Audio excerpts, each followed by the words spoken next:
exceeds another. Sort of like if, the United States has been the biggest kid on the block since I think around 1890 from an economic standpoint.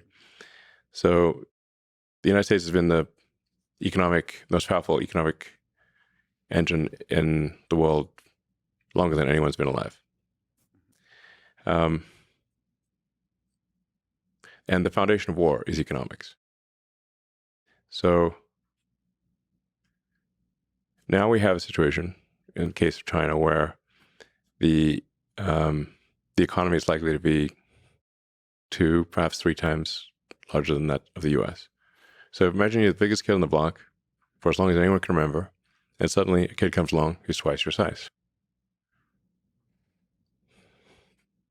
So we see it coming. Yeah. How is it possible to stop? Is there some, let me throw something out there, just intermixing of cultures, understanding?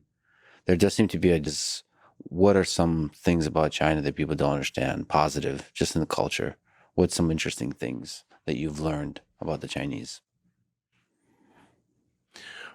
Well, the sheer number of really smart, hardworking people in China is incredible. There are really, if you say like how many smart, hardworking people are there in China, there's far more of them there than there are here, I think, in my opinion. And they've got a lot of energy.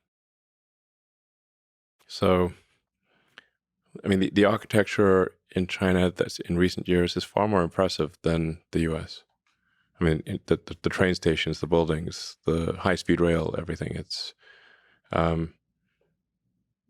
really far more impressive than what we have in the U.S. I mean, I recommend somebody just go to Shanghai and Beijing, look at the buildings, and go to, take the train from Beijing to Xi'an, where you have the terracotta warriors. China's got an incredible history, very long history. And, I think arguably in terms of the use of language from a written standpoint, sort of one of the oldest, perhaps the oldest written language. And in China, people did write things down. So now China historically has always been, with rare exception, been internally focused. They've not been acquisitive. They've fought each other. There have been many, many civil wars. In the Three Kingdoms War, I believe they lost about 70% of their population. So they've had brutal internal wars, like civil wars that make the U.S. Civil War look small by comparison. So I think it's important to appreciate that China is not monolithic. We sort of think of like China as a sort of one entity of one mind, and this is definitely not the case. From what I've seen, and I think most people who understand China would agree, that people in China think about China 10 times more than they think about anything outside of China. So it's like 90% of their consideration is internal. Well, isn't that a really positive thing when you're talking about the collaboration and a future peace between superpowers? When you're inward facing, which is like focusing on improving yourself versus focusing on, quote unquote, improving others through military might. The good news, the history of China suggests that China is not acquisitive, meaning they're not going to go out and invade a whole bunch of countries.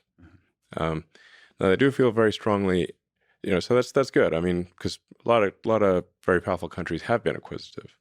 The U.S. is also one of the rare cases that has not been acquisitive. Like after World War II, the U.S. could have basically taken over the world and any country. Like we got nukes, nobody else got nukes. We don't even have to lose soldiers. Which country do you want? And the United States could have taken over everything. At will, and it didn't.